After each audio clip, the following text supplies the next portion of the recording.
No Tom Brennan in this. Hot mics, baby. Pencils down. Here we are.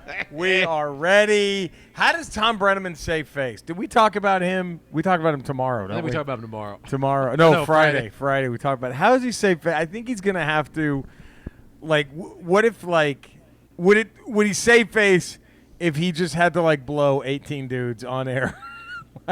Would that make would everybody go, okay, it's fine. You can say that word. I wonder. Now. Yeah, or not word, but we forgive you for what you did. We forgive you for what you're saying. Yeah, I don't know. Or should his punishment be he has to call RuPaul's Drag Race? He has to be like, look, here's your next announcing gig. Sorry, man. Too bad. You fucked up. I don't know. They'll come back. They all come back. I don't know, man. I think it's a new time. Do you? I think it's a new era. I get the opposite vibe. I think it's a new era. I think this is all done. I think he's done so. I think if it was something where he wasn't it was an offhanded compliment that shows that's just what's in his heart. So it wasn't really at or directed at anything. It's just something he said so casually. I just want to know what the conversation was leading up to that. That's what I want to know because you don't hear it.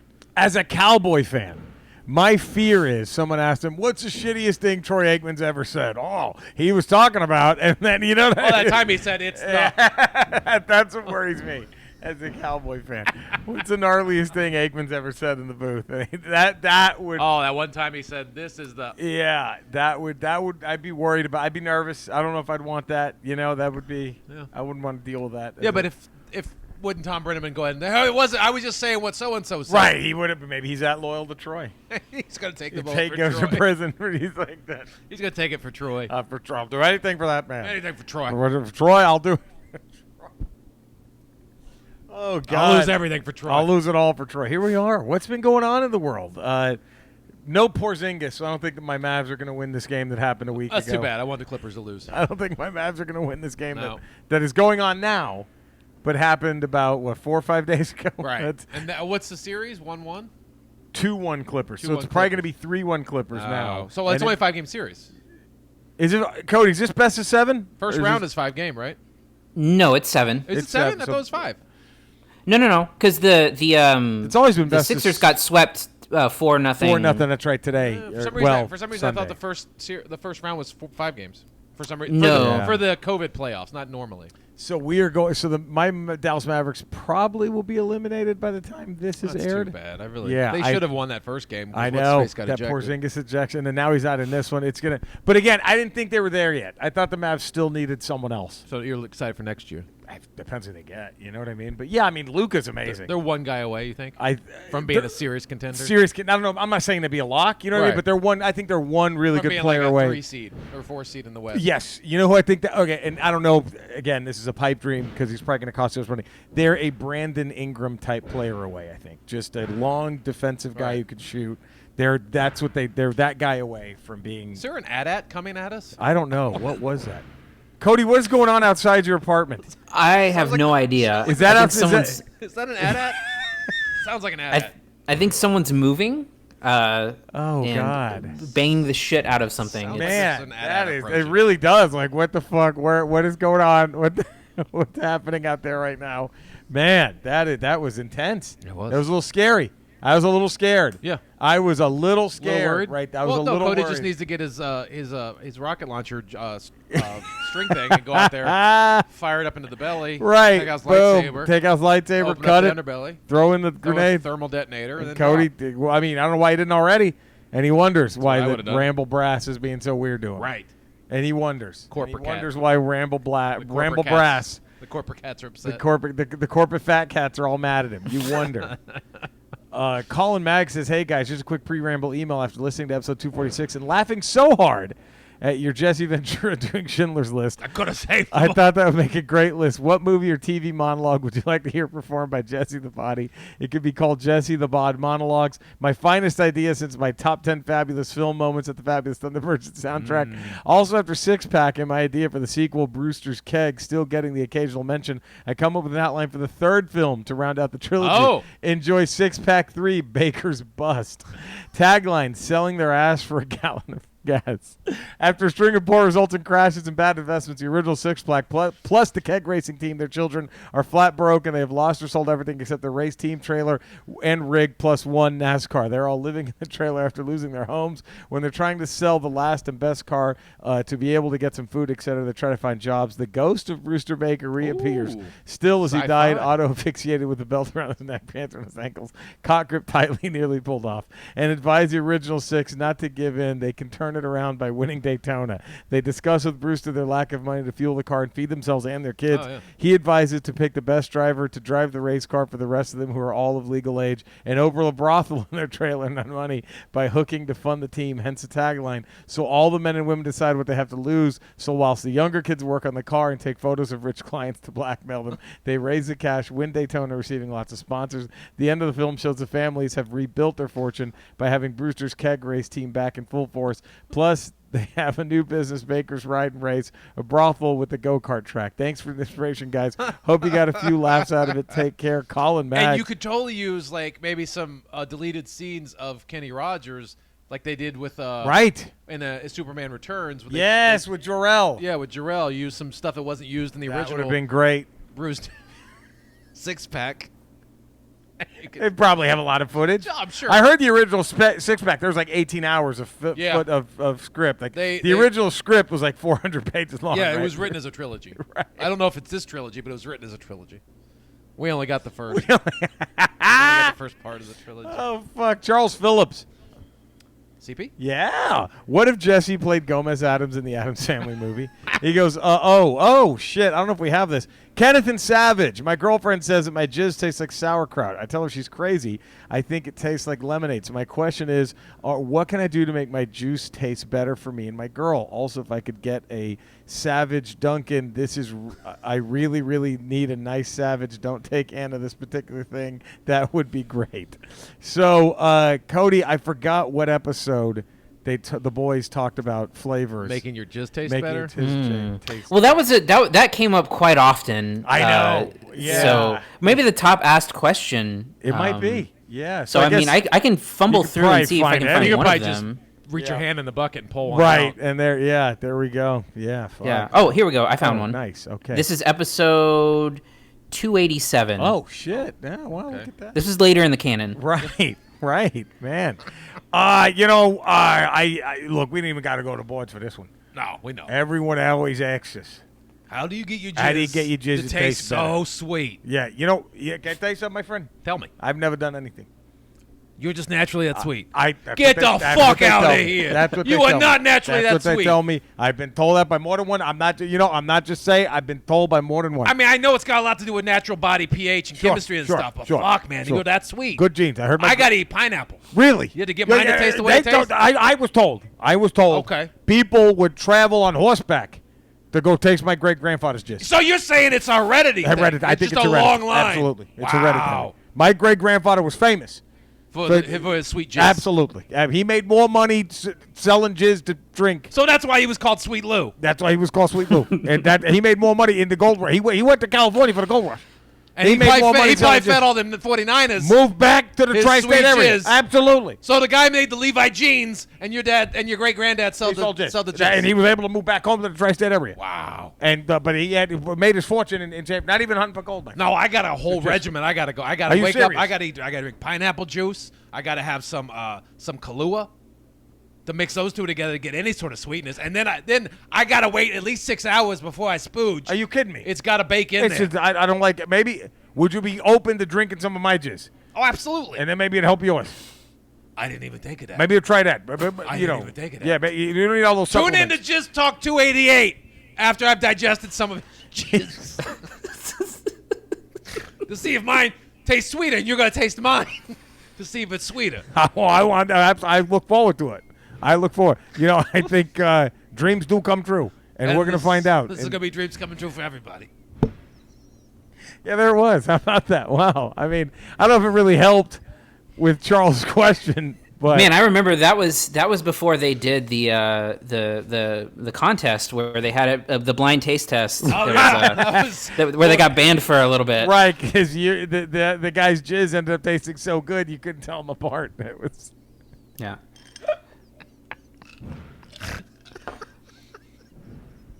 Well, I think it was. Hold on. Do we have that episode? Here's what got him banned. Here's what got him banned. And this is really because last week I thought would have got him banned. No, this is what got him in a lot of trouble. Okay, if we can find that one, Cody. Yeah, let me search for it. I think I remember what got him in trouble. I mean, it was a long time ago, you know. I mean, Yeah. But Here we go. All right, I got it, I think. okay, all right. So I don't think they're gonna tell if that was you or me, my friend. I don't know. I mean, They're because both so sweet, so succulent, so sweet. Hangs out in your mouth for a while. Another plane has landed in Tower. Another plane has hit Tower 2. We're being told. We need more callers. I don't know what's. Apparently, we're under attack. All right. But another. Anyway, back to Jizz Talk. Give me some more of that jizz. That was some good jizz. Drink some Can more I have jizz. some more of that jizz? I'm not too worried about what's happening downtown, my friend. Let's just drink some more jizz. We're drinking jizz. We're drinking.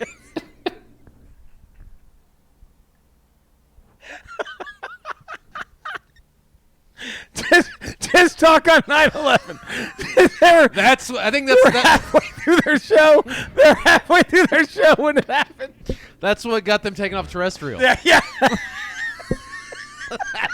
That was the line that got them off terrestrial radio. Just kept going with the jizz. And you know what? It's funny because it would have been one thing had they not known, but they commented on it several times and just kept going. They kept going. Holy shit, that thing's tumbling down. Both Wow, the my towers God. are gone. Hey, holy shit. You got any more of that jizz? Yeah, hold on. I mean, I probably shouldn't say this, but I'm more aroused than I've ever been right now. I don't know explain why, but yeah, let me go. Look, I've gotten 3 cups of jizz off this boner alone. Let me give you a fourth one, my There's friend. been no refractory period Here comes at the fourth all. one, pal. No refractory period.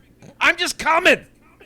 Well, okay, we're being told we still don't know what happened. Was it a terrorist? Anyway, who gives a shit? Look, what I'm trying to tell you is I think we've proven my point. I think you're jizz I think by ingesting your jizz, yes, my jizz became sweeter. And you now you need to have a new kid. Okay. Because your new children, they're going to inherit that. No, really? So now your DNA is part of my DNA. It's all right there, my friend. Wow, that's amazing. You did it. You did it. Yep. They want us to cut over. Apparently, something's happened at the Pentagon. They want us to cut over to the news, DC, but we're in the middle of this. We can't cut. We can't. So you're telling me if I ingest your jizz, your jizz is now my jizz. Absolutely, I'm telling you that. My friend. Now my jizz is forever sweet. Forever sweetened. It's fucking brilliant. Jesus Christ, people are jumping off the fucking building. Anyway, jizz is it's just one of those. All right, there we go. That's what got him in trouble. I got him on terrestrial. They had to go to satellite after that. Yeah, that was rough. They went away for 6 months. The Jizz Talk guys. Wow. Oh man, they just what a show! Wow. What a show! Yeah, Jizz Talk. I mean, wow. Fucking hell. Yeah, it's. I mean, you know, they got in trouble, so it's hey, what are you gonna do? You know, it's life. But here we are. They recovered. 13 minutes and 22 seconds. Wow. Do we just go to the intro? That's all Jizz Talk. Do we play the music? That Jizz Talk will do it, man. That's what Jizz Talk does. It is. And now, hey, and if you know the lyrics at home, sing along, huh? We're gonna rock this one. You know this one? Can you do this one? Oh shit, yeah. Here we go. In a white room with black curtains near the station, black roof country, no-go pavements, tired starlings, silver horses ran down moonbeams in your dark eyes. Dawnlight smiles on your leaving, my contentment. Oh, wait in this place where the sun never shines. Wait in this place where the shadows run from themselves. Oh, shit. Look at that. Look at us. Fucking rockin' cream. Here we are. Another Ramble. 247? It's an appropriate band title for, for the start of the Talk. show. Yeah, it really is. That's a very good point. That was their intro theme, I believe. Yeah, right? they early on, and then they got in trouble. Yeah. And they got in a black room with white curtains. Oh, fuck. That I jizzed on. Welcome to Ramble 247. Jerry Rocha. That depends. Cody Viafani. There we are. There he is. Back together. The band's together. The band is together for this. Here, we hope you all had a fantastic week so far. So lovely. We're happy to be here in the middle of your week. Your hump day excitement. We'll get you through the rest of the week. We'll get you through the rest of the week. Right here, Ramble 247. Do us a favor. Please subscribe to the Ramble. Give it a positive text review. What else? What else do you call it? The 5-star rating as well. Yeah? Do we have any more? I'm trying to see. Do we have any more? I'm looking. Do we have any more? I'm trying to see. Eddie, I'm trying to see. Come on. God damn it. I had to fucking type it in. Oh. Just type in my name. It's easier because there's like most Rambles are British podcasts talking about football. It's weird. Really? Yeah. We should take over all those. We should. We should kill them. What? It didn't even do anything. Come on. Oh, we're still stuck at 110. Come on. Come on, guys. God damn it. Come on, everybody. Get on. We haven't had a positive text review since Captain Howdy 1313, May 27th, Love you, Captain 2020. Howdy. Love you, Captain Wow. Howdy. But come on. May seriously, 27th, That's big. Ron plays games badly. May 20th, We've gone the we whole appreciate summer. it. We've gone the whole summer. A whole summer. without a positive Nothing. text review. What, you guys don't care anymore? Don't make us create fake accounts. We're going to do it. We'll we might do it. have to. Come on, yo. We Give will us do those it. 5-star ratings, those positive text reviews, huh? How we- Colossus wants you to do it. You know what? It might coincide with the beginning of Jizz Talk. I might. Us playing old Jizz Talk episodes may have stopped Confused. people from leaving positive text That's reviews. true. They're so either appalled or into Jizz Talk. Yeah, that they've just gone over to Jizz Talk. They just go to they Jizz Talk abandoned the instead. I Ramble. mean, it is the number one program in the tri-state area for years Number one now. rated podcast. I mean, they survived that. If they survived that. I mean, they didn't. They took their lumps on that one. Oh, they did. They took their lumps on that. They sure did. They didn't come out scot-free. Yeah. No. But it really freed them up for when they went to satellite radio. Yeah. and they- Yeah. Oh, yeah. Oh, man. I mean, the live prostate exams they were doing. They were it's- amazing. it's I mean, stuff you just can't get away with on terrestrial. Right, of course. Yeah. Oh, God. Well, look at that. So here we are, Ramble 247, man.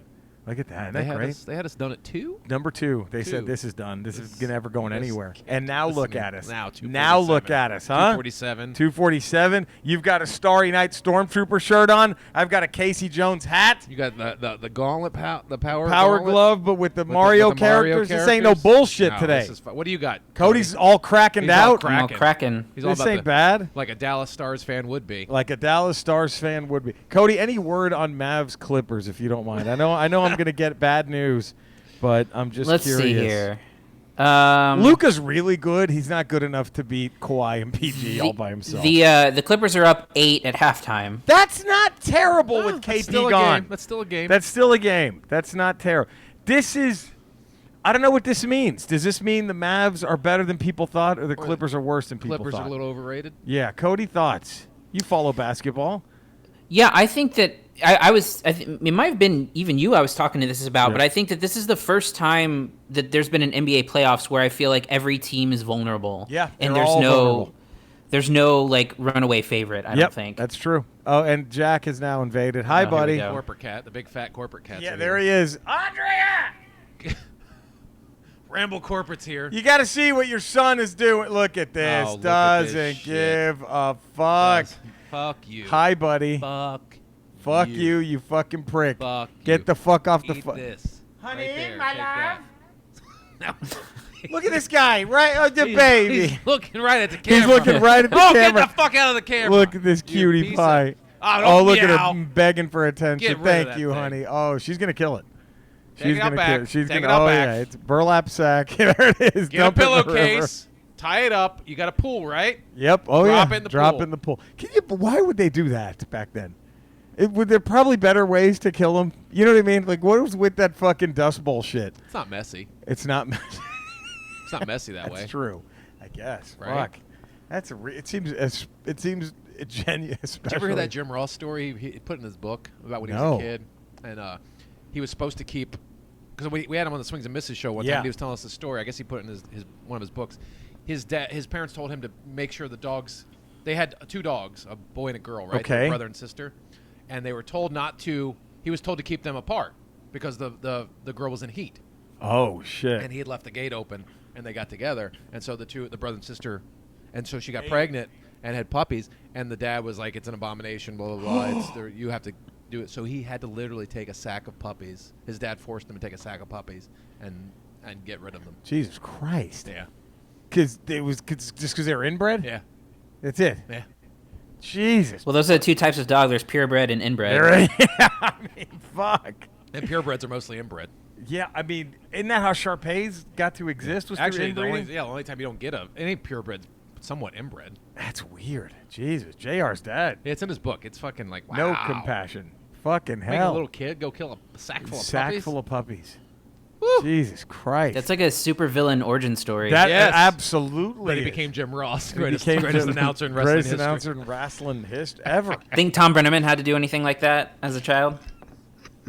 Probably had to go drown his gay brother. That's why he was so mad. He took it upon This one himself. seems off. That's what don't worry, This one's Dad. a little off. Dad, this will be an honor. I'll take care of it. I'll take care of it, Father. I guarantee that's what happened. He fucking drowned it. Oh, fuck. And then it just stuck with him. I mean, that makes sense. It makes We're not sense. saying that's what happened. We're not saying. They're just saying it's a possibility. It's a possibility. All right, We're not accusing him of anything. it's Hall of Fame hat time. You excited? Yeah. What hat would they wear? Cody, again, we got to get you to hear this harmonica, buddy. We got to. I don't know if I can handle it. You might not be able to. That's true. Colin Maggs loved Good Willow Hunting. Was just what I'd hoped it would be. A great discussion, but lighthearted and fun. Can't wait for the next episode. Thank you, Colin. Here's next week's Aliens tomorrow, submissions. right? Yeah. Hall of Fame, for me, it's AC/DC. Such a good fit that the transition was seamless. It could be argued they were more successful after the loss of Bon Scott, either with him or Brian Johnson. They were awesome. Good one. I mean, you can't go wrong. Grady W. Smithy III. This was one I forgot about. The hat should go to the Moody Blues. Oh, yeah. When Justin Hayward replaced the original lead singer, they went from being semi-forgotten R&B band to releasing Days of Future Past, one of the greatest albums of all time. Agreed. Joe Santos is going to go on a Cody rant soon. Get ready. Okay. But I think Cody has some ammunition to fire back. Joe Santos says Sublime, and then now with Rome. Okay. Sublime with Rome persevered after losing Brad Noel. I might disagree wholeheartedly. Yeah. I don't know, but Sublime with Rome. Jeremy Bienvenu, honorable mention goes to Queen. They didn't persevere after Freddie died, and Queen plus Paul Rogers in the early 2000s wasn't that great, but their resurgence in the last 6 years or so with Adam Lambert singing has been great. I've seen him live twice since he's taken over. He doesn't try to be Freddie, and there are a lot of tributes of Freddie during the show, but Lambert can surprisingly hold his own. Yeah, that guy can fucking sing. Yeah. Add that to the success of Bohemian Rhapsody biopic, and they haven't been this popular since Freddie's heyday. But the hat has got to be AC/DC. Jerry said it on last week's Ramble. Bon Scott dies, and they have their most popular and highest charting album. Not only that, but every studio album they released after Bon Scott died went platinum in the U.S., with the exception of the most recent in 2014. If that's not persevering, I don't know what is. Damien Bottriell, dear fellow Ramblers. What? I hereby withdraw my support from the franchise #franchise Cody movement. It was not an easy decision. Oh, Who is the fuck calling is you? this? I'm in the middle of a podcast. I can't accept a call. Damien Bottriell says, I hereby withdraw my support from the #franchise Cody tag movement. It was not an easy decision to make, but given recent events that resulted in the first ever Ramble walk-off, I feel I have no choice. He will still have my support for being on the boards for Jizz Talk. Okay, well. As an Aussie, It's not dropping you completely. No. But he hasn't heard Good Will Hunting. It's all good next week. Oh, that's true. Tomorrow, That's it's true. all fixed. It's all going to change. It's all gonna fixed change. tomorrow. As an Aussie, my Hall of Fame for bands that persevered after losing a frontman has to be AC, insert lightning bolt here, DC. Bon Scott will be forever iconic. It's hard to imagine that after losing him, the band could reach even higher levels of success again. But somehow they managed to reach and exceed those levels with Brian Johnson, who brings something else to the band. Even his renditions of Bon-era hits are great. Patrick Crothers or... PC? Yes, Yo Ramblers Hat, band that lost their singers. Honorable mention, Ozzy to Dio with Black Sabbath. Faith No More, Mosley to Patton. Audio Slave, Rage with Cornell. Hat goes to Black Flag. Morris to Reyes to Dez to Rollins. I've heard the Morris era is better, but I don't think they developed the reputation without Rollins and vice versa. Not the biggest commercial success, but Black Flag was immensely influential.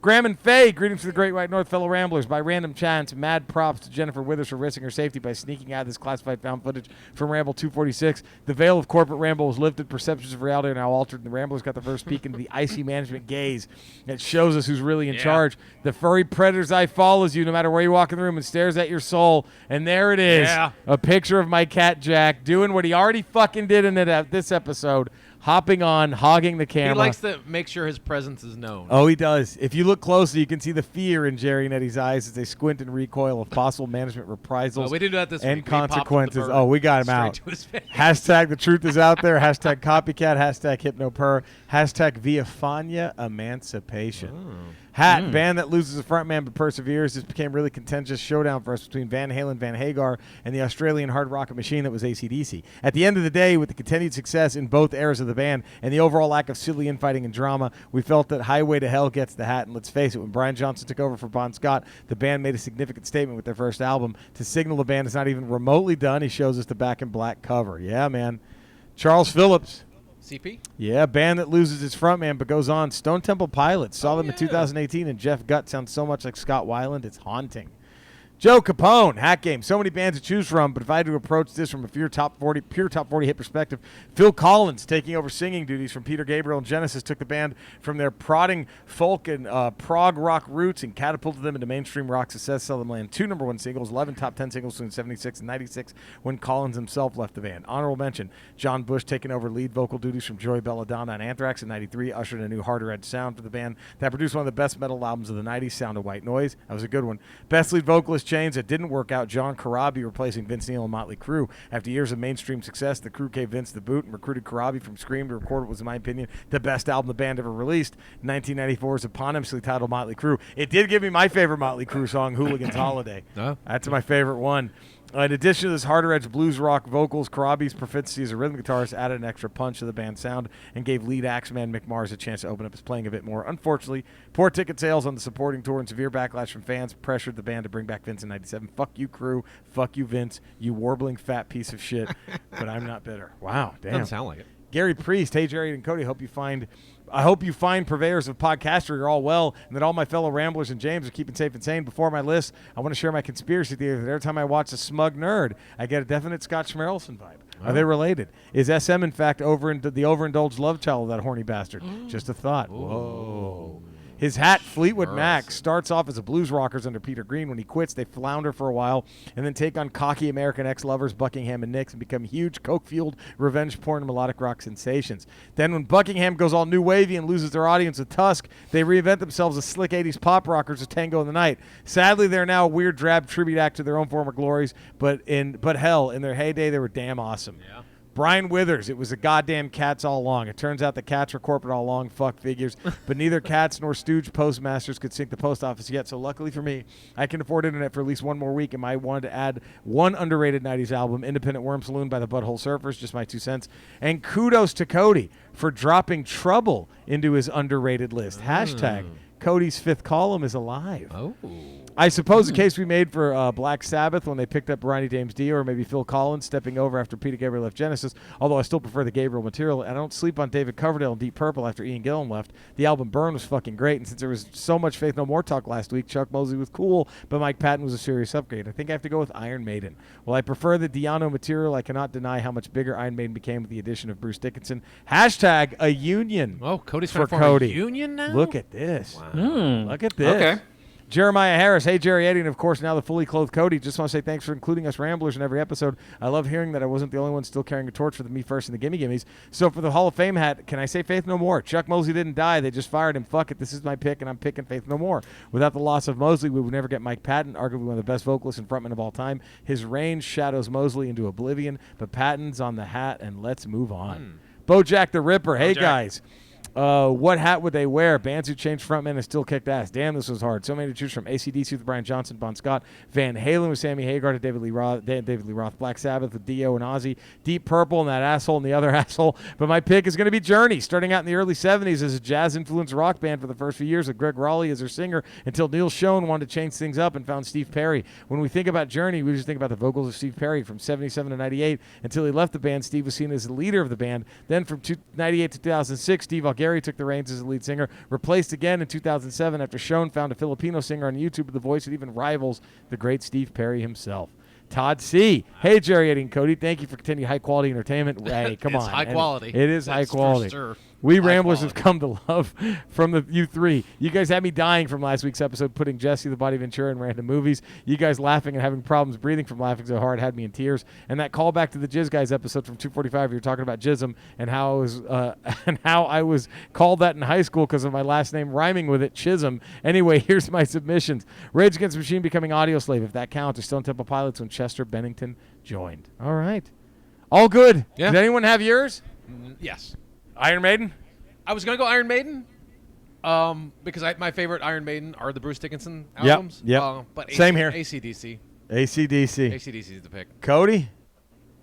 Yeah, it has to be AC/DC because I think some of the other ones are interesting and to me, but I think that for me, the band had to have like lost the singer and not fired the singer and Right. upgraded them. And I think that's kind of the thing that really pulls it towards That's a good AC/DC. one. I was going to go AC/DC, but I had to go with my favorite band, Pink Floyd. Because, Sid Barrett almost died. I mean, Kinda? he kind of died, and they were fucked. Yeah. They luckily, his best friend, David Gilmour, happened to be sitting in with them for Yeah. a few shows, and they're like, fuck it. And I mean, to go from being a cool little psychedelic band to then putting out Dark Side of the Moon eventually, I think is a Yeah. And then then Wish You Were Here, then The Wall. I mean, they had that run Yeah. in the 70s. I went Pink Floyd, I think, but it was AC/DC. Just the AC/DC because it wasn't their doing. It wasn't It wasn't doing. an He invite from the fucking band. just died. He Like, died. oh god! And, like, now what do that we do? Yeah, fuck. And it was such a specialized voice that Yes. matched too. Like finding someone who could sound similar to Bon Scott. Feels like they're shredding their throat every Right. time they sing. Yes. Yeah. Oh man. And next Ramble 248. Yeah. Jaws goes into a great moment. Hall of the Fame. film Jaws. What? The what- franchise or the film? The film. The original Jaws. The original. We'll So just not go the with Screaming Shark from Not 4. Louis Gossett Jr. in 3 and Dennis Quaid. Not the Screaming Shark. Yeah. Just Jaws 1. Okay. What moment? They go into the great movie moment Hall of Okay. Fame. That's tough, right? What Yeah. moment do you go in from the first? How do you do that? I thought of something that could really stump us, Yeah, that's. There's like 30. Oh yeah, the whole movie's full of moments. Is it the monologue about delivering the bomb? I mean, fuck, Yeah, man. There's so many. The USS Indianapolis. Is it we need a bigger boat? Is it fucking, The smiley son of a bitch. Is it his nails on the chalkboard? Fuck, that was amazing. I mean, like, what do you fucking pick? How do you pick? That's the mayor being a piece of shit. Yeah.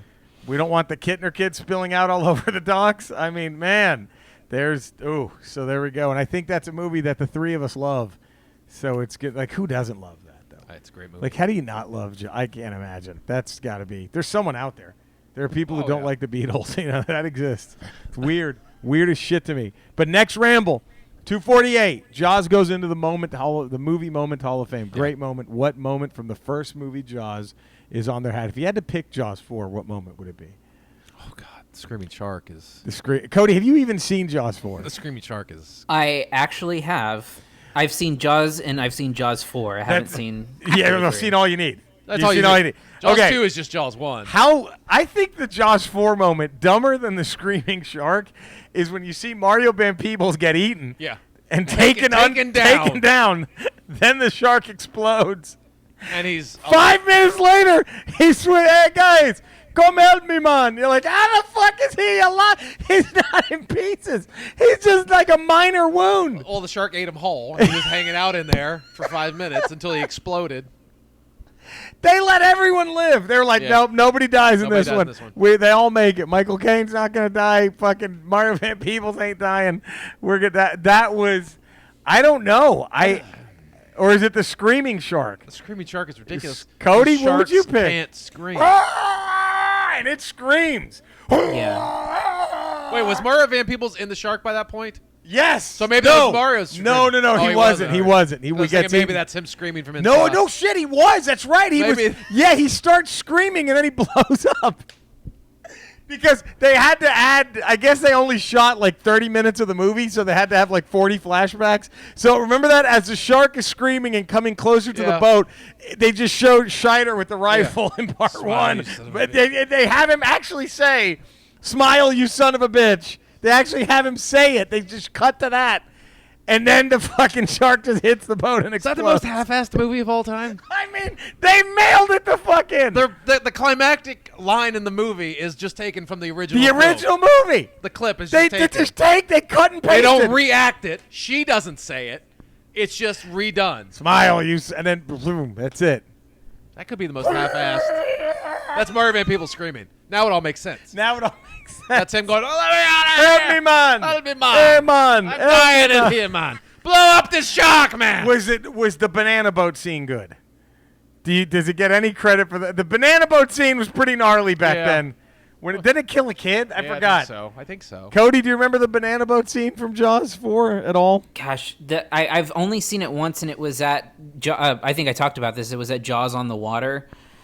So I was in a tube, an inner tube, and it was a Master Pancake thing. So they were actually making fun of it while the movie was happening. Amazing. So it was like a Mystery Science Theater thing. Wow. With it. That is awesome. I don't know why I'm not showing myself right now. I know, Cody. Jesus. For what it's worth, I'm not hopeful. My Mavs are up 5 points right now.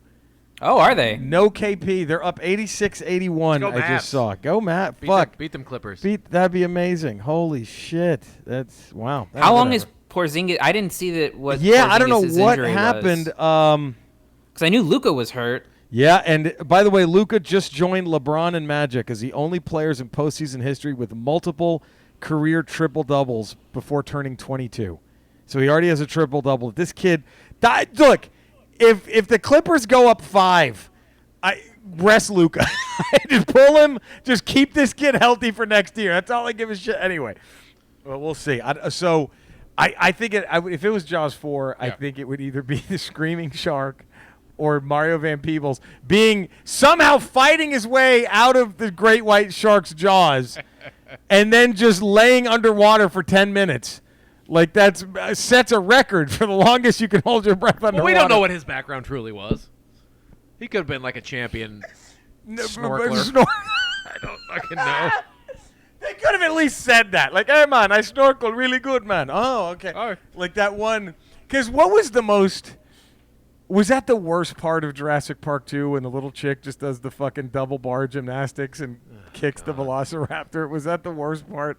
I was thinking. I haven't seen that movie since it came out. Yeah, I think that's the Lost part. World. That was really cringy. It was just like, oh. Okay, or Jurassic Park 3 when what's-his-face is talking to the raptors through the nose bone. That was bad, too.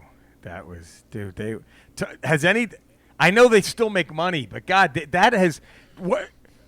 I don't know. What was worse, Jurassic Park or Jaws? If you go full franchise, how dumb they've gotten. Because Jaws 3 had a couple of good moments. I remember being a little kid freaked out when you see the arm just float after. Well, Jaws is always scary because it's sharks and water. So there's, even in 2, 3, and 4, there's always moments where I'm a little. This could happen. I'm a little antsy. I could be in the ocean and I could get eaten. So it's always a scary thought to me. Yeah, it's true. Jurassic Park, there was one good film in all of them. That's right. I'm not saying 2 through 4 were good Jaws movies. They weren't. But there were moments in those movies where I was like, I could see being scared there. I could see being creeped out by that. I have not enjoyed a Jurassic Park movie since the first one. I can't even laugh at how bad the other ones are. Lost World, I can't even laugh at how dumb it gets. And God, it gets fucking dumb. Yeah. And like the pointless end shot of the pterodactyls just to make 8-year-olds happy because there weren't pterodactyls in part 1. And then like it was just Jurassic fucking... Park 3 is just like, oh God, Sam Neill must have bought a house and needed a mortgage payment. He was like, guys, I got hosed in a divorce. So I lost half of was that Bill Parcells coaching the Cowboys? Was that the same thing? Yeah. Was that Sam Neill? I need this was he calling, guys, can we make a third one, please? Like, he's on the phone. Look, I know I said fuck you for part 2. And Jurassic World was just utter garbage. I haven't seen. Have you seen the World ones? ones, Cody? I haven't seen the second. You probably have had Yeah. to seen the ones with. I've seen both of them. I didn't see Fallen Kingdom. How bad are they? I can't even imagine. So the first one, Jurassic World, is really bad. It's not good at all. No. And like there's this like whole side plot where Vincent D'Onofrio wants to militarize the raptors and like literally turn them into use them as military weapons, and it's just release the them on dumbest... a battlefield. Yeah. Like they're not just gonna turn and eat everybody there. Like anyone. And guess what? Fuck. Bullets kill those things too. Yeah, like that would be a 5 second tops 3-minute diversion. That's it. Tops. Okay, fuck. An armored tank is gonna last longer than a fucking raptor running around a field. You just fire a rocket at it, it blows up. It's fucking stupid. Yeah. Oh, It's so fucking dumb. And then Fallen Kingdom is it's really bad, but it's also like batshit insane. Well, I saw that clip of that mother just getting eaten by 40 different things or whatever. That lady who gets eaten. That's from the first one. That's in the first one. That's where the Okay. pterodactyls pick her up and fly off with her. Yeah. So there's the fourth one has more. The fifth one has more of that shit in it, right? Just over the top dumb. It does, but it also has there's the one scene that everyone talked about was where the whole island gets set on fire and there's a brontosaurus that gets left behind because everyone escapes on a boat, and it's this really sad dramatic shot of a brontosaurus just fading away into a fire, and it's Wow. God, yeah. that's so dumb. You know what was a better movie than any of the Jurassic Park sequels? What? Baby. Remember that one? Baby. With the greatest American hero guy? They find a little baby Oh, brontosaurus. yeah, Baby. That's a bad fucking movie. Yeah, Baby. Baby could fucking bring it. Baby brought remember it. Baby. That was Bambi, but with a brontosaurus. Yeah. It was I fucking remember amazing. Baby was his shit. That's your fucking dinosaur movie right there, Baby. Is the third Jurassic World going to be? They're bringing Sam Neill and Goldblum back. Oh, they are? They're bringing back the original Yeah. cast. I think Laura Dern's back Laura too. Dern too. They're all back. Is Spielberg directing it? I don't. No. Then no, Colin I don't Trevorrow give, again. I don't give a fuck. I don't. Then it's not. It'll suck. I don't.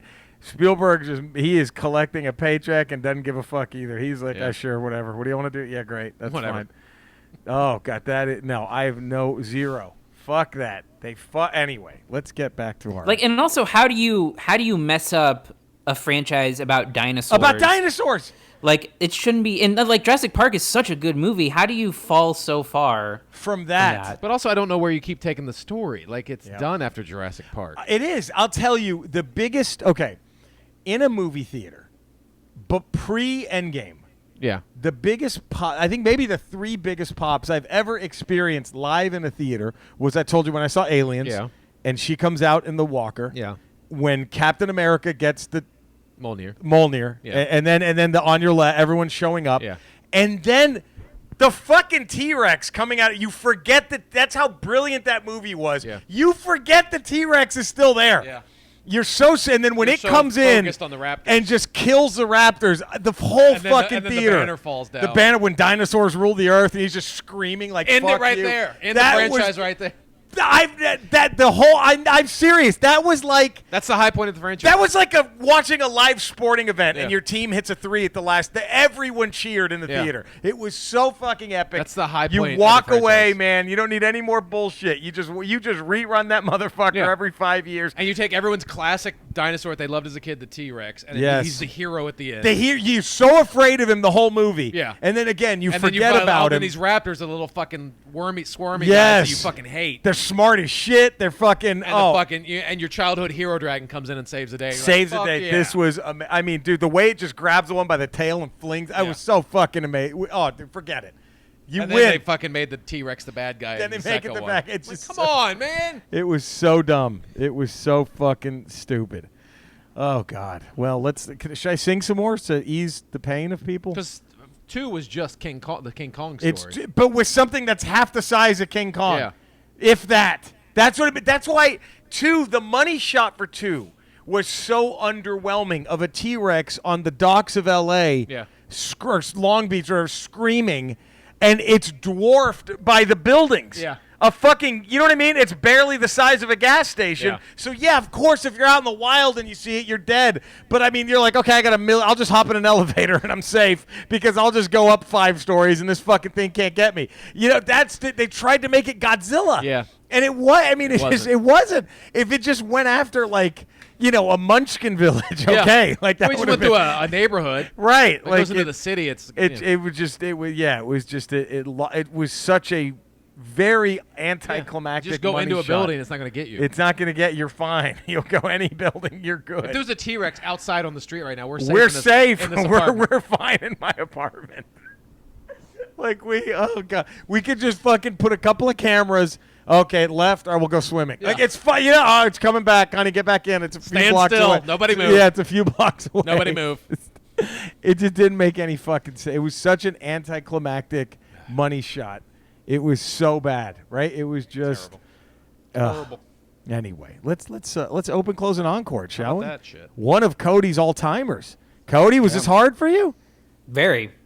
Because how many times have you seen it live? Encore. Just twice. Okay. But there was like a 15-year gap in between the two times I saw wow. them. So. Man, Jesus, Eddie.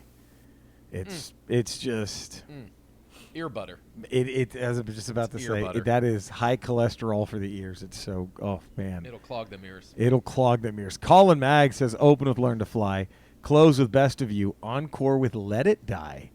Grady W. Smithy III, they open with Walk, close with Times Like These, encore with Everlong. Oh, wow. Jesus, Joe Santos. Open with Big Me because Cody needs a futos for his breath. He's so mad that you haven't seen Aliens, Cody. He's not letting it go. He's not letting it go. But it changes tomorrow. Anyway, close the Pretender like Cody pretends that he knows cinema. Shots fired. Encore, there goes my fucking hero because Eddie and Jerry, even though he put the axe in my shit-talking email last week, are agreeing with this whole fucking list. Hilarious. Cody, man, I'm just saying, Joe, just wait till tomorrow. It all changes tomorrow. It all changes tomorrow. Jeremy Bienvenu, open, close, encore. I cheated for this because I'm using what they actually opened, close, and encore with when I saw them in 2012 at Jazz Fest New Orleans. A short story to go along with it. My cousin is a diehard Foo Fighters fan, and she's obsessed with Dave Grohl. Her family usually goes to New Orleans for vacation in the summer, and I tagged along with this time since they invited me to see the Foo Fighters with them. We kept teasing her, oh, God, what if you meet Dave Grohl, knowing it never happened. I was in a shop with her and my aunt in French Quarter the day before their set when her dad calls, says, get to the Café du Monde as fast as you can. Dave Grohl is there. She initially thought it was a joke, but he said he wouldn't joke about that. So her and I run across to the French Quarter up to Café du Monde, and sure enough, Dave is in there with his wife and daughter. Normally, she wouldn't have gone in because she didn't want to disturb them, but it was a once-in-a-lifetime opportunity. She went in, talked to him for about 10 minutes. He wouldn't take a photo because he was with his family, which she totally understood, but it was easily the best day of her life. People eventually realized he was there, and a crowd started to form. But before they left, my cousin bought a balloon animal from a street vendor and gave it to his daughter as a way to say thank you for taking the time to talk to her when he didn't have to. As they walked away, Dave put his daughter on his shoulders, and she was carrying the balloon. I later found photos on a blog that somebody shot of Dave that day, and there's a photo with him and his daughter with the balloon attached. That's pretty dope. The day after our show, we then ran into Taylor Hawkins on the street. She was able to get a photo with him, and that made the weekend even more awesome. Times like these. Close with Breakdown, a cover of the Tom Petty song, encore with Everlong. I would have loved to have seen him cover Breakdown live. Yeah. Did they do that when you saw him, Cody? No, they covered Under Pressure, and they did this really fun cover of Van Halen's Jump to the tune of Imagine. I used to play that. I used to play a mashup of that, of someone who just mashed up both songs. That's hilarious. Yeah, that was pretty great. And I think they did one more because they did in the middle of their set they did like a cover jam, and I think there was one other in there that I'm blanking on right now. Wow, that's awesome. I see when I saw them, it was amazing. It was epic because it was a Nirvana reunion, so it was incredible. And it was great to see the Foo Fighters, and it was almost like a corporate gig because they just played all their hits. Yeah, of course. But I was kind of bummed that I didn't get a more. Like some covers and stuff. Yeah, like this is our actual. This was more of a we're gonna just history of the Foo Fighters, then we do Nirvana, right? And it was great. But I tell you what, it was awesome to hear them open with "Run" because I love that song. That was probably their newest single, and to hear them open with that was really fucking cool. I was like, it was just a surprise, like whoa, and I was like, oh, and then of course you slowly put together that they're working backwards. You know what I mean? It was fucking great. But Jesus Christ, look. I'm happy. I'm just remember I said this so I don't get bitter later. Okay. Mavs are up 8 in the fourth quarter. Ooh. I'll take this. Will the series be 2-2 if they win? Yes. Yeah. Apparently my buddy texted me that Luka is just putting on a clinic against the Clippers. I'll take it. Whatever it takes. Jesus Christ. 28, 11, 12 triple-double right now. Dubs. Trip dubs. Dubs. Look, if this is the peak of the season this year, I'll be happy. And, of course, if they lose, I'll throw things. But anyway, I say that now, and then if they lose the game, I'll fucking throw a tantrum. Damien Botriel, Foo Fighters. I've seen them twice, most recently 2018 with Weezer opening. That must have been a great show. Before that, on the Wasting Light tour with Tenacious D. Wow, that's good, too. They open with they open with All My Life. The guitar opening sets a tone from the start. They close with Everlong. They encore with Best of You, which is one of the best crowd sing-along songs around. Patrick Carruthers. PC? Yes, Okay. look at that. Good. They open with Let It Die, encore with My Hero, close with My Hero, encore with Best of You. Graham and Faye holding pretty funny this little comic of Darth Vader and Boba Fett. Darth Vader saying the best side of it's the best side of the moon if you ask me, and he's holding the dark side of the moon. They open with Monkey Wrench with Kiss Guy. Oh, that hurt. I was at that show, by the way. What does that mean? Was that Grohl in makeup, or was that like No. So the Foo Fighters will occasionally pull someone from the crowd on stage to play with them. Oh, that's awesome. And this guy in the crowd, this was in Austin. He had on like Kiss makeup, and he had like a sign that said let me play Monkey Wrench. And so they always bring up the person, and they're like, okay, well, you better not suck. You better know how to play this. and so like Dave hands him his guitar, and then the guy just sprints off on the stage, and then like is incredible. And like at one point, like Dave forgot the lyrics to Monkey Wrench because he was so blown away by how good this guy was. By how good the guy was. It's a great YouTube video. Wow. I was at that show. It was that incredible. is awesome. I was at a Pearl Jam show one time here in LA, probably like 5-6 years ago. Last time they were here, and they pulled a kid up, like a teenager kid on stage to play a song, and they took him backstage, and they had someone teach him a couple chords on the guitar for like a few songs, and then later in the concert he came out and he played. That is Jeremy. I forgot what maybe it was Jeremy. Made it really dark. Yeah, I was like, here, you take this and just open fire. Start shooting. Wow, that's good. And of course, I think probably still the most infamous one was that Who concert where Keith Moon just collapsed, and they got a kid from the crowd who could drum. And imagine you're just going to see your favorite band, and you end up drumming for them the entire concert. That had to have been that made that dude's life. That's so cool. They have Graham has them closed with Tough Enough, featuring Jimmy Vaughn, Gary Clark, and Chris Shefflin via Austin City Limits. Holy shit! Are those the Foo Fighters with the Thunderbirds? Wow. That's Jimmy Vaughn with Dave Grohl. Wow. He shows a picture. Did you know about this, Cody? No, but I imagine this was probably when they made Sonic Highways. Yeah. In Austin. Wrap that up. I'll take it. Look at there is Wrap Stevie it up. Ray's older brother, Jimmy Vaughn, right Wrap it there. up. Wow. Wrap it up. I'll take it. And then they encore with 2012, complete with the awkwardly tight 70s kimonos when they inducted Rush into the Rock and Roll Hall of Fame. And there they are doing their fucking Rush thing. That's dope. Charles Phillips. CP? Yeah. They open with Big Me. This song is so fun. They close with My Hero. I saw him at a Sonic Temple, and it was a week that Pauly Shore's dad died, so they had him come out and sing with them. It was wonderful. Encore Walk. This was one of my buddy's favorite songs. He passed away 6 months after it came out. I still cry listening to this. Yes, I bawled when they play it live. Oh, man. That's Joe Capone. They open with Learn to Fly, close with Everlong. They encore with Big Me as Mentos rain down upon the crowd. Gary Priest, they open with Everlong, then they close with Monkey Wrench. They encore with This Is a Call. He's going early, Foo Fighters, with that list, Gary Priest. Brian Withers, the one who you said was dead.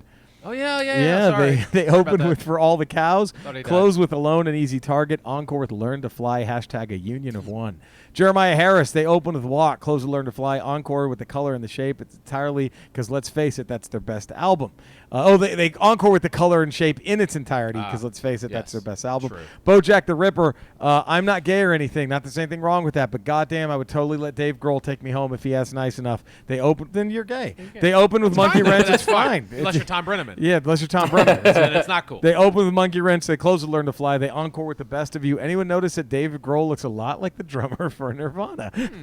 Nice one, Bojack. Todd C. They open with Monkey Wrench. They close with their Gary Newman cover of Down in the Park. They encore with My Hero. Sean Williams. Hey, Jerry, Eddie, and Cody. Only got the open close encore with so many great songs from the Foo Fighters. How do you choose? They're one of the few bands whose style remained consistent. Opens with Walk. Close with I'll Stick Around, my first Foo Fighters song. Encores with What Else But Everlong. By the way, here's something that Jizz Talk ought to discuss. What was the key to helping me write a book? Jizz. Oh, there we go. That's a good one. He's an author. Little jizz on the hands. He's writing a book. There you go, man. Fucking A. Ramble the fuck on, Sean Williams.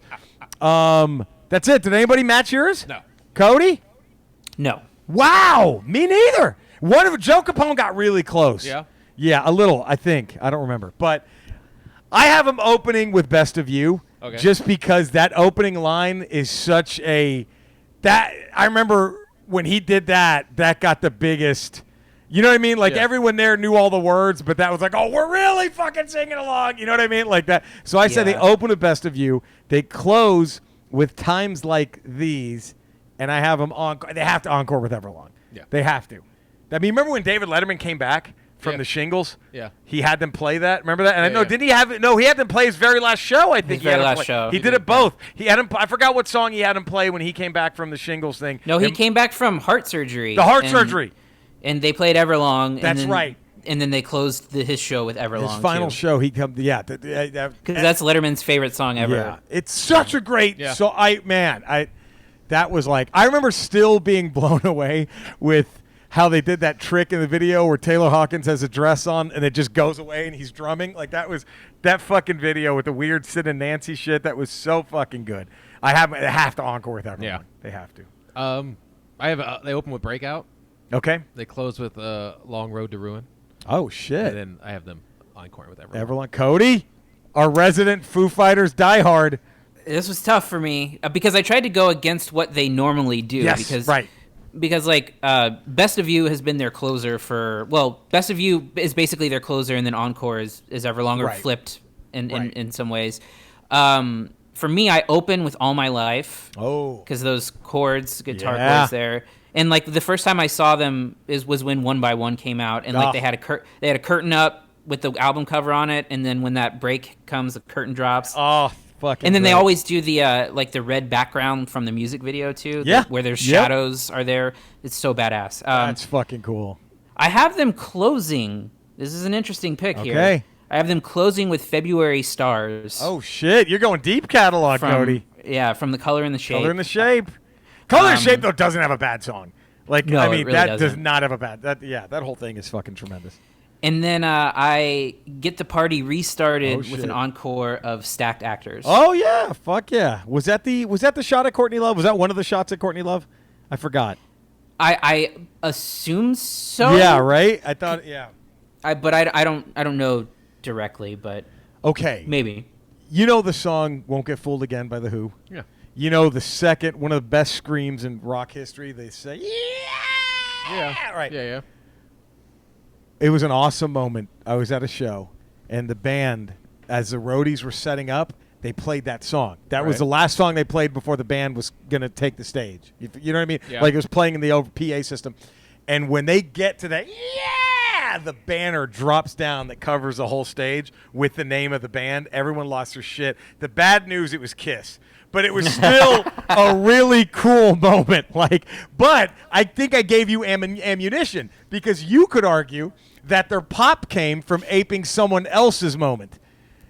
You know what I mean? Right. Like they had to basically steal Roger Daltrey's scream. Nope. Oh, it's Kiss. And then the gross. Kiss banner drops down. So awful. You know what I heard? Cody, how awesome would this be if you were a fan of the band? A buddy of mine saw Jethro Tull in the late 70s, early 80s, I think. And I liked some of their music. I could do a Jethro Tull open close encore, right? I could do a top 5 songs. Anyway, he said the roadies they were all dressed in white jumpsuits. It was just some odd thing, and they were just sitting there setting up, and then they get done, and then the roadie picks up the guitar and just goes boom boom boom, and it was the band. Like they were dressed as the roadies, and they just jumped into locomotive breath and opened up the. That would have been pretty fucking cool. That's that cool would have been a move. cool pop. That's a cool little clever, although seeing the Beastie Boys all come out as UPS drivers was fucking great at Lollapalooza '94. I think that was a great one. Next, Ramble, open, close, encore. James Horner, the movie composer. Okay. All right, we can do this, Yeah, right? we could. He's done Aliens, Glory. He's done a lot of good shit. He's done some good stuff. We gave what's his face. We got to give him some love. We got to give Danny Elfman some burn. We got to start open, close, encoring some movies. Cody, He's kind of underneath those guys. He It's is. like those two, Ennio Morricone.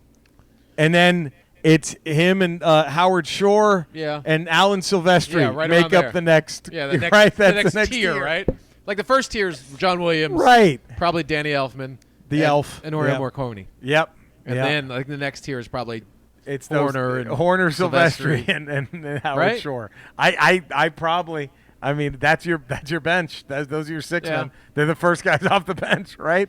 Like let's do James Horner Ramble at the ramblepod.com. Get those emails in. Holy shit, Mavs are up 10. I'm just gonna run with this. I almost don't want to look anymore. I just want to pretend that basketball ended. okay, maybe it did. And then I don't even and that was it. They won. That's it. God damn. We'll see. If they can tie it up, I feel better, Obviously. But with no Porzingis against the fucking bad. Clippers, that's not bad. We'll see. Uh-oh. What is it coming? Oh, it's Is yeah. it there? I'm reading books. I'm Oh, playing yeah. video games. Bring your pussy over here. We're reading books and playing games.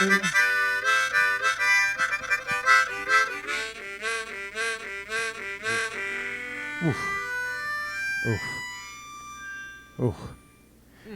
Man, Cody, you're missing it. You're just missing it. Now, real quick, if you're the Clippers, is this enough to pack it all in? The entire Clippers team in the fourth quarter is being outscored by Seth Curry and Tim Hardaway Jr. I'm just going to boy. put that out there. Like, Do you just sort of like, we're done. I mean, do you Live to just- play another day.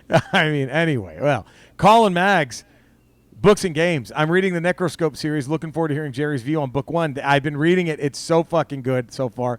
Playing the Avengers beta, which definitely has me interested for the full game. Also playing UFC 3 and the God of War series. Damian Bottriell finally finished Batman's No Man Land. Now I'm about to dive into Star Wars Darth Bane novels. Those are good. You ever read the Darth Bane haven't novels? read the Darth They're Bane novels. fucking good, man. Rule of two, baby. He's the one who comes up with it. Yeah. Fucks the Sith up. Still working through Ghost of Tsushima, getting closer to the end of an amazing gaming experience. Graham and Faye, congrats to our very own Sean Williams. He's now a published author with the release of his first book, The Sean. Dreamer's Heart. I'm a boot, halfway through his book of poetry and his experience with anxiety and depression. It's raw and genuine, loving it. And then look at that. Look how nice Graham is. Nice. He posts a picture. Sean, I wish we could show this. I don't have the technology. No. But there's Graham with It's an a big awesome book. How big is that Gee, book? that's like a coffee table It's a book. huge That's huge. There is Graham with an awesome Simpsons graphic do like a T-shirt Simpsons shirt. holding the book. So how Ned fucking Flanders awesome. is the devil. Ned Flanders, how great is Graham? Look at that. Great dude. That's so nice of you, man. Playing video games. Faye, black-hatted, foul-mouthed, lone-wandering cowgirl continues her Old West adventures via Red Dead Redemption Online now. Cowpokes beware. Are there any PS4 rambling deadeyes who want to form a Ramble posse Ooh. with Red Dead Redemption Online on the PS4? Whereas I continue to grind through BioShock as time permits, but most of my limited time has been spent watching Jerry take on the Mario Maker torture experience on my Twitch. Oh, my fucking nephew. He purposely made. Look at this awesome thing, though.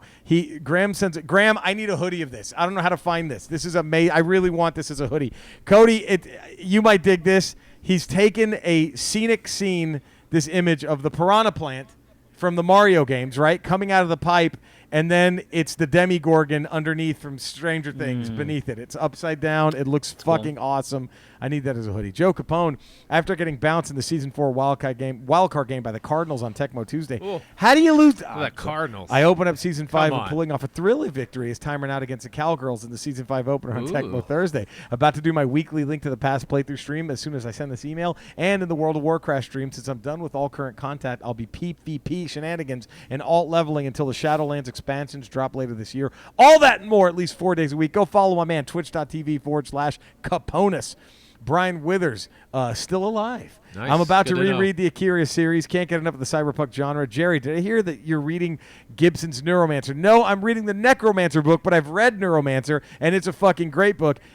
it comes up with the Matrix. It's like the first cyberpunk thing. It's so fucking good. It's a top 5 all-time book for me. I've read it at least 5 times. I listened to the audiobook as much. All 3 of the Molly Minions books are great. Really codified the cyberpunk experience. I love it so much. I named a song after a reference in the book. Don't worry, it's not a spoiler. Grievous Angel. If you dig the Gibson books, go into Neil Stephenson's Snow Crash. So good. Which brings me to games I'm waiting to play. Cyberpunk 2077 and Star Wars Squadrons. Hashtag Cody collectively bargains for himself. Look at that, huh? Jeremiah Harris, currently reading the new Marvel Star Wars stuff, trying to play catch up, really enjoying the character of Dr. Aphra. I love when someone can introduce a new character. Is she a comic book she started? Yeah. In this background of the sidelines of a time we all know so well in the Star Wars canon, pulled off so well. She was sent after by Vader to go find Skywalker. Oh. Probably, is she evil as shit? She's not even. She has those 2 droids with her, that C-3PO looking Yep. droid with all the torture devices. Yeah. Huh. I'm currently not playing anything, just random levels. Oh, probably why I love Rebels so much, he says. Currently not playing anything epic, just random levels and worlds in Mario Maker 2. I've fallen way short of making my own levels because I'm so blown away with the content others are churning out day after day. Absolutely. I'm still playing all that shit. Ghost of Tsushima, Paper Mario, Animal Crossing, Predator Hunting Grounds. Just did Donkey Kong Country 2 for the video that's coming out tomorrow. And yeah, you reading and playing? Oh, I'm still reading The Long Goodbye, the Chandler novel. I'm doing. I'm watching. Colton's doing most of it, but we're playing the Avengers beta still. Oh yeah, how fun is that? It's good. I like the Hulk shit's good. Like, it looks really good. The way they made the Hulk, like some muscles are bigger than others. It almost looks like a Dr. Jekyll, Mr. Hyde interesting. sort of Okay, yeah. Hulk. He's not like proportionate and just super jacked and chiseled. He's sort of like kind of weird, a little monster. Yeah, it's kind of cool. Speaking of, I'm still reading Immortal Hulk. I just finished it. I'm all caught up. You got to read that series. I got to read that thing. Immortal Hulk is so fucking good. Cody, you reading anything? Playing anything? Well, when setting up my Twitch, I've been playing this a Nintendo 64 game, Wayne Gretzky Hockey 98. Oh, shit. Just to kind of test my equipment. And, Stars are pretty good in that game, right? That's right before Brett Hull, isn't it? That was for the pre-Brett Hull year. The season before Brett Hull. So it's Madonna with... Newendike. He wasn't on the Newendike line, was he? Hogue. Hogue, that's right. And it's Madonna, Hogue, and Zubov is out there. But yeah, it's been a frustrating experience. I'm not doing super hot. Funny. But well, that's right. Because when Hull joined in, that was the unstoppable power play. Was Madonna, Hull, Newendike. That's right. Yeah, that's right. They would just save him for the power play. Yeah, fucking A, man. Good shit. Well, there we go. Again, email us, ramble@theramblepod.com. Do it. Let us know what you got going on. And we promised it. I'm ready to lose my voice. All right, here it goes. Here we go.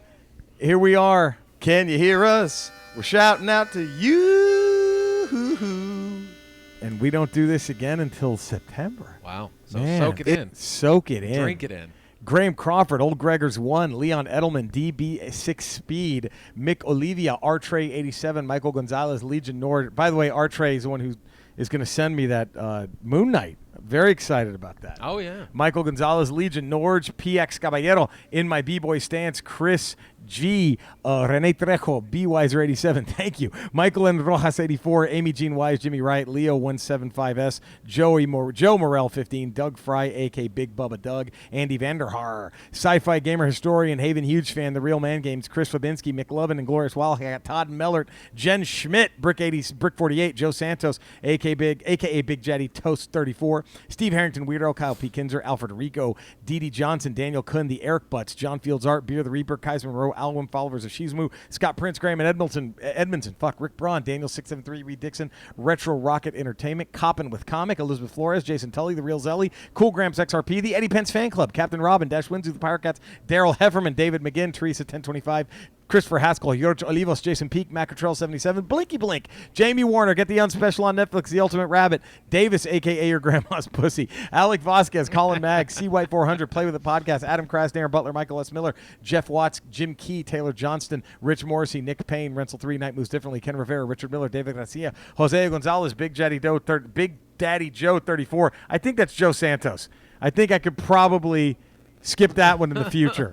I think he's got a double shot there. Bay TW Podcast, Ray Tullius. Thanks, Jack. Kingsley 28, and a shout out to Jack. Kingsley 28, Eric Ben 10, The Real Danny Mary, Scarecrow, James Weaver, and Outlaw Torn, Nick Sharp, Sephora, Sean, Nair, Romero, Kenny Todd, 2015. Reverend Endeddy, Raul Sanchez, Vanderveer, Von Huddleston, Michael B. Smith, Big Timmy 87, Gary Priest, Middle Age Crazy Podcast, Tammy Lee Ramsdale, Frank Montez, SRW 92831, Pax and Breaks, Lauren Silence, Neho Young, Coy Bennett James, Jeffrey, AKJ, Backo 01, Gil Gaslam, The Thick White Duke, T. Garrett Pearson, Senor Peligro, Podescue Podcast, Interzone Podcast, CJ Pendragon, George 126, Atiralicious, Cordelia, Lucas Guerra, JD, Red 5 standing by, Rob Verney, Chris O'Shoke, Nathan Wallace, Shane Power, Michael Martinez, One Way, Steve Darcy, Greg Ray, Sean Williams, William Harris, Ryan McNabb, Brandon Feltner, Pod Mode with Brandon J, Cam Sempers, Dave Van Walton, Chris McDermott, M. Bella 66, Steve Wynn 3068, Chris Jug Hughes, Daniel Holland, Josh Kovacs, Trent Unruh, J6K9, Graham Garano, Cathal McAllery, Manny Avalar, Bradley, John Eagle, the Jose Ez, Go Away 723, Amador Gonzalez, Steven, Nikki G23220, Jay Reading 1013, Fred Johnson, Todd C, A.K. DJ Retod, Lord Helmick, Ian Glick, Phil Sargent, Sean Williams, Mock Toy, Scarecrow 219, A.K. Adam K, Jimmy Salgado, All of Us Pod, Assorted Goods Pod, Juvenicio Estrada, Oscar Nunez, Joe Mofa Show, Sean Smith, Stacey Avilia, CJ, A.K. M. Blade, Kyle Cook, A.K. The Grindfather, Andy Hinsman, Graham Moore, Eric Nye, Justin Brown, Stacey Gonzalez, Jack Beams, Chris Fabo, Chris Bacaba, Chris Bell, Kevin Couch, Cherry Lingerie, Charles Phillips, A.K. Chaz Hayes, The Game Fanatics, Burr Martin, Gary Kundle, Shelby Council, Plastic Prison, Kelly Riddle, KT, Chris Behrensmeyer, A.K. Go Cast, Chris B, Glamis, Jamie, Storm Raven, Yeeman Yaman, Boss Hogs, Grim Shedder, Drunk Eddie Stotts, Eddie Goes Ham, Robin Maloney, Damian Batriel, Joe Milne, Ramar, Chad Chaliu, Sean Ryan, Lisa Marie Miller, Joey Poole, Gemma from the Talking Console Podcast, Andy Barr, James, Dan Beavers, A.K. G Fires Dan, Nath Kendall, A.K. The Joker, Austin Long, Adrian Pena, A.K. Texas Spooky 71, Gamer Girl Deluxe, Singway Slave, Big Team 87, John Broccolo, Steve Colsanti, A.K.A. Midnight Smoke, Patrick Abon Frisco, Jason Shear, Matt the Rat, Mad Monkey, Seven Bella, Evie Agus, Justin Schroeder, Jeremy Benview, Patrick Ruther, Tim Dawson, Brian Wither, Steve Rogers, Will Wilkins, John Mick II, Ian Goldspink, Rico GZ, Iris Zero, 1980, Bearded Nerd, Mike Driscoll, 3D, Big Daddy, Dimmy V, Ulysses Adkins, Joe Capone, Sonic, A.K.A. Mercy, Dahlem, Stets, the King of the Barbecue Sauce, McGregor, my legitimate Scottish cousin, the Devastator, First Bout Hall of Famer Dave Strebeck, Nico Brown, Steph, Poltron, Aaron, Bridget from Long Island, Adam Clambert, JM, J. Mitch, The Bird, Stopia, Nickel the Wise, Gary Rickelman, Grady W. Smithy III, the Chris and Cassie Effect, Graham and Faye, Sam Martinez, David Ace Gutierrez, David Erky, Chavez, Becky Sinderling, Brie Pena, and Brian Boo Stamontes. Boo Stamontes. Thank you all for making the Rambles part of your lives. You should almost your loves, record your it and then just put it in and just hit play. It might be a bad and then just do idea. that. And we could get up and go pee, get a new drink. Oh, my God. It gives us a little break to get ready for the top 5. This is brilliant. Right? Cody? They're not going to know any different. Thoughts? They're going to think you're actually reading it. They are. They won't know you're just playing. Those idiots won't be able to figure it out. Cody! Wow. Oh, no. I mean, we're all thinking it. No. Cody. Cody's just harboring some feelings. Oh, he let it out. Let her cry, let him It's cry. all going to be good tomorrow. Yes. Once Aliens comes out. And the tears fall down her face. Let her go. Was there a bigger band that you never understood their popularity? Creed probably is number 1, but Creed's up there. Hootie and the Blowfish. Hootie and the Blowfish is pretty much like. They were kind of up there too. And then they made a video with the Dolphins and like Dan Marino and Dan Marino. shit. I'm like, are you trying to What get is me this to shit? not like you even more? Right. Ugh. Oh shit. What am I doing? I got to play a song, man. Don't just go into it. You got to lube it up. Man. I know. Lick it Ooh. before It's you the stick time it. of the show where we rank the top 5. No one knows. Nobody noticed. Nobody noticed. Nobody noticed. Look at that smooth transition. Look at that smooth transition. Okay, remember I said I'd be happy. I'm still happy, even though the Clippers have cut it to 4. Uh-oh. Because the Mavs can't make a shot to save their lives in the last few minutes. Uh-oh. But Luka just hit a 3. Uh-oh. All right. Fuck. Back, baby. Back. Colin Mags, top 5. We did top 5 UK TV families. Yes. Cody, were you able to get this one in? Did this work for you? Yeah, I did. I had to kind of reconfigure it, and it definitely wasn't all sitcoms. So Right. right. All right. And it's all kind of modern stuff, but yeah. Nice. Okay, that ain't bad. Colin, number 5, the Gallaghers for Colin Maggs, the shameless version of UK, the original, I guess. Hargreaves, Umbrella Academy, from Umbrella Academy. Okay, number 3, The Simpsons. Number 2, The Trotters from Only Fools and Horses. Number 1, The Waltons. I'm kidding. Number 1, Sanchez Smith, Rick and Morty. Stay safe and healthy, everybody. From the man who thinks Jesse Ventura should have been cast as Stephen Hawking in The Theory of Everything. Colin Maggs. Well, I don't see why I can't just beat this. Why can't I just get up and walk? I mean, it might be debilitating for you. You know you would do that, right? I mean, for you, maybe. but not for me. Sure. Not for Jesse the Body. This guy's a fucking turnip being pushed around talking through a computer. But I'm not going to let some little thing I can't even see keep me in a chair. I don't see how I can't be. That doesn't make any goddamn sense. It's just fucking stupid. This guy's a coward. He's not now tough. I could see if he doesn't have what it takes. I could see if this disease was bigger than me, then maybe it's got a fighting chance. But there's no shot. One-on-one? No, sir. What? No, sir. No Not siree, happening here. Bob. Not happening here. This is not where it... Grady W. Smithy III, the Bundys from Married with Children, the Simpsons. If you needed me to say what show they're on, shame on you. The Keatons from Family Ties, the Weirs from Freaks and Geeks, and his number one, the Addams Family. Oh. Joe Santos, Keatons, Tanners, Banks, Winslow's, number one, the Bunsleys, the Bundys, cough, cough. Cody, okay, Cody, I'm sorry, buddy. He's here. He is taking shots. Please define. I don't agree with his theory. Please define Cinesnob. I'll wait. Predator. I don't agree with the review. Sorry. No, sorry. Not it isn't a great movie like Varsity Blues. I bet you saw that one. Seen E.T., Indiana Jones, There Will Be Blood, Last of the fucking Mohicans, Fight Club, Reservoir Dogs, Taxi Driver, The Shining, Jaws, to name a few. That is essential. I think to be a proper Cinesnob, you need to be properly educated in movies. I've seen all of those, fucko.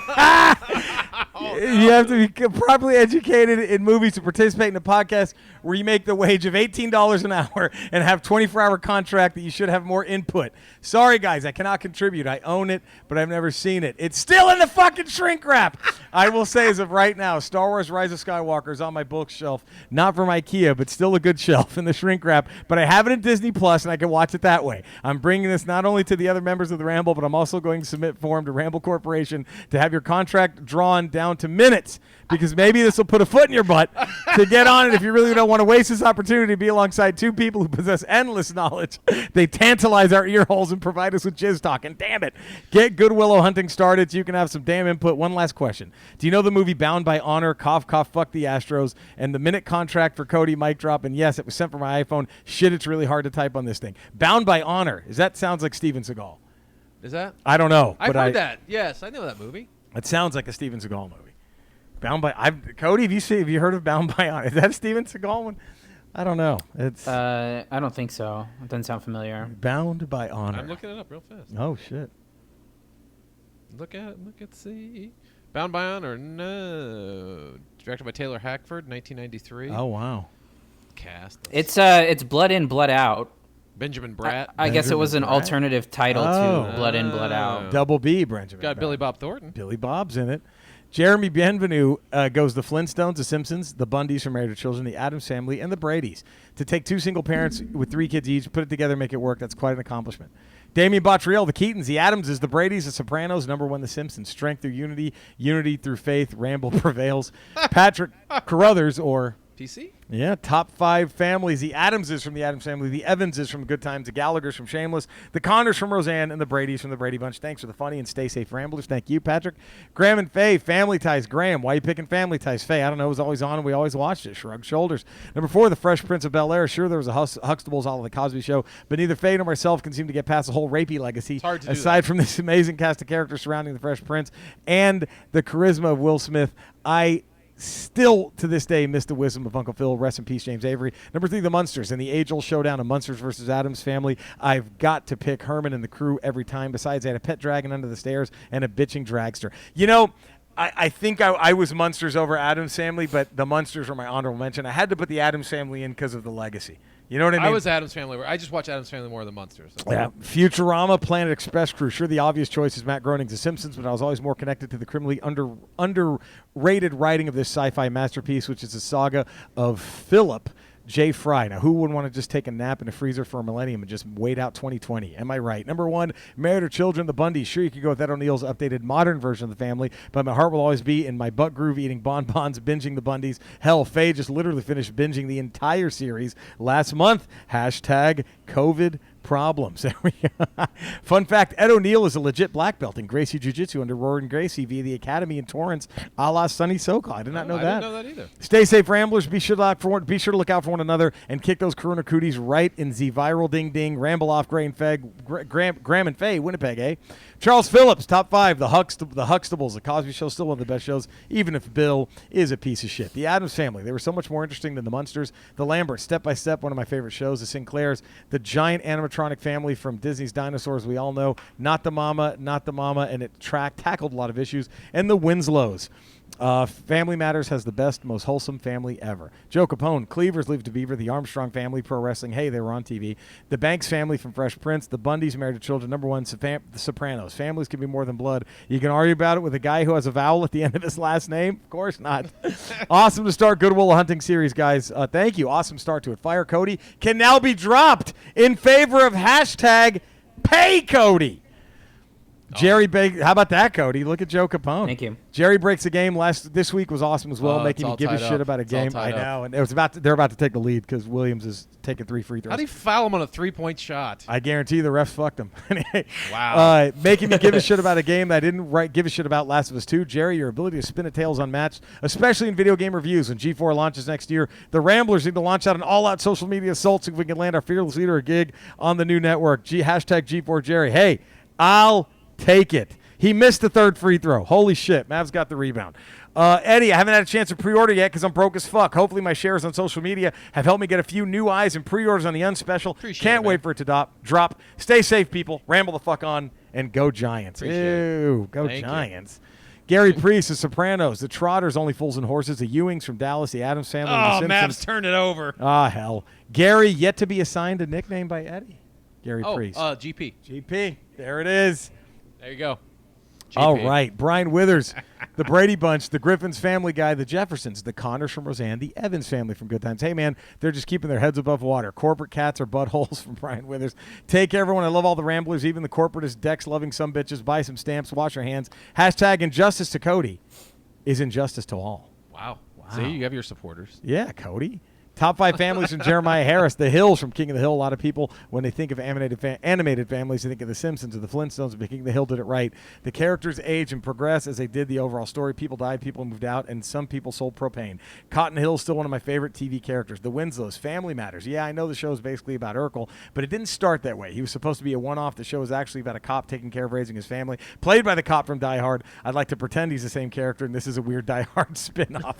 Bonus points for the younger sister walking up over the stairs one day and never returning to the series. Number 3, the Gallagher, Shameless. This family, as poor as they are, as fucked up as life gets, they take care of their own. Even Frank, although the rest of the family can do without him, comes through in the end time after time for his family, only if he helps himself first, of course. Bonus points for almost never getting around to explaining why Liam is the only black kid in the family. Number 2, the Connors. Roseanne, it was hard for me not to put the Connors at number 1. Growing up, I really related to them. Even though I'm an only child, I always related to their struggles with finances and keeping afloat. My dad was a big guy like Dan with much same sense of humor. To this day, I still cast John Goodman, my dad, in the movie of my life. But as much as I love the show and the family, number 1 has to be number 1, the Banks, Fresh Prince. Who didn't fall in love with the Banks? Sure, at first they were rich and snobby, and Will had a hard time relating to them, but as he worked his way into their hearts, they worked their way into ours. Tell me you didn't cry when Dad walked out on him for the second time and he pulled that gift out for him out of his bag and asked Uncle Phil, how come he don't want to be with me, man? Shit, I've been crying just typing this. Seriously, while still being one of the funniest sitcoms ever, they managed to pull at every heartstring you had, and then they'd hit you with something like Carlton gluing his hands to his head.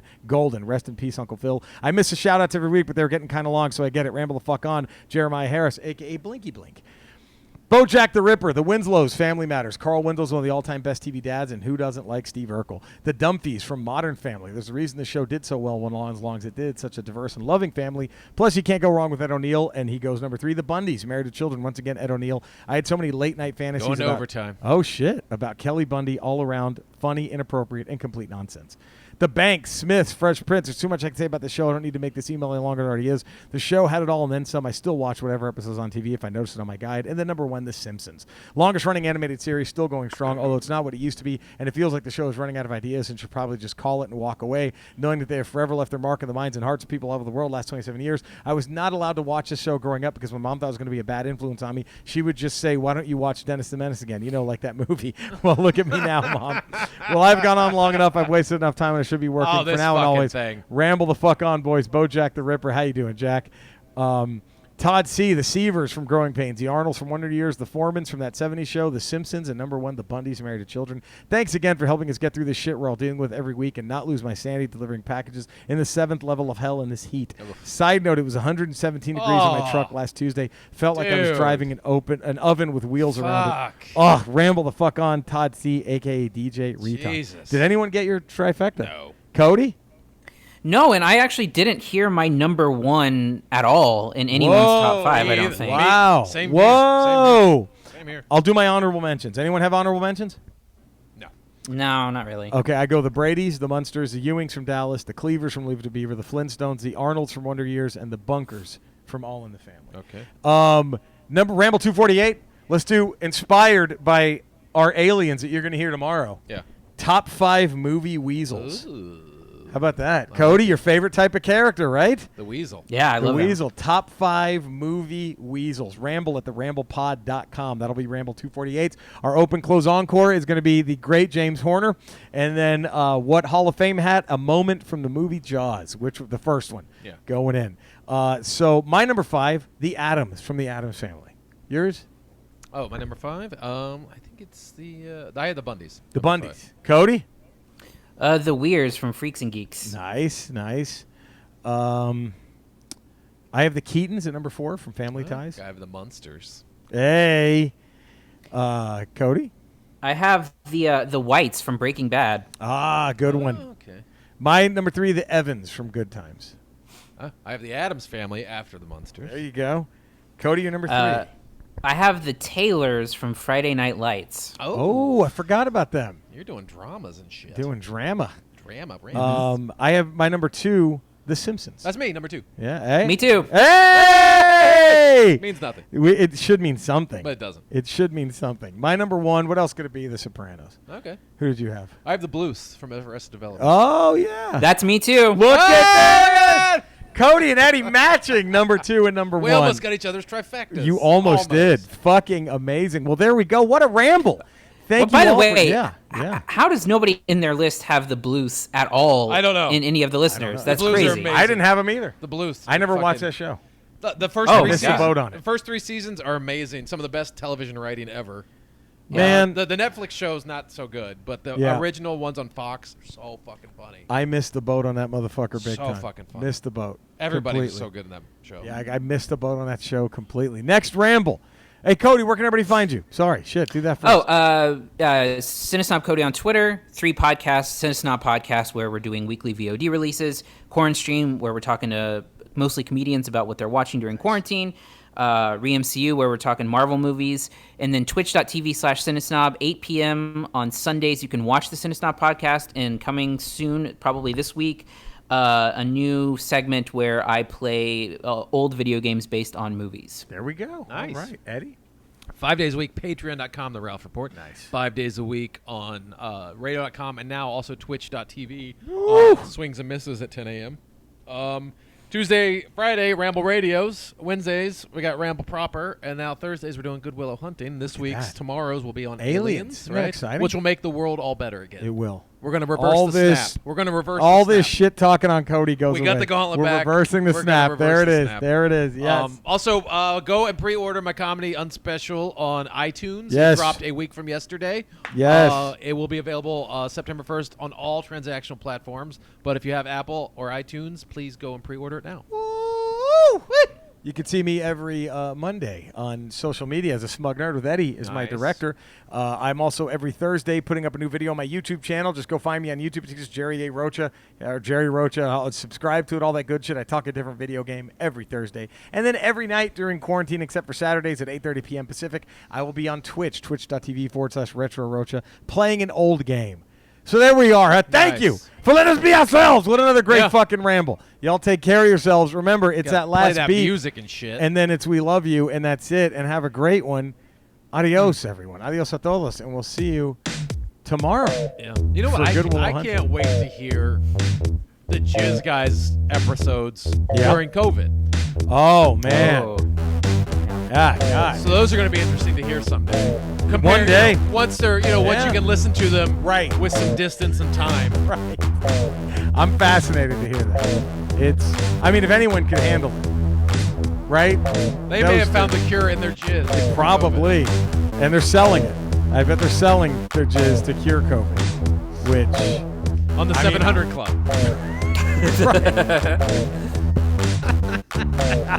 Pat Robertson loves having them on. He loves their jizz.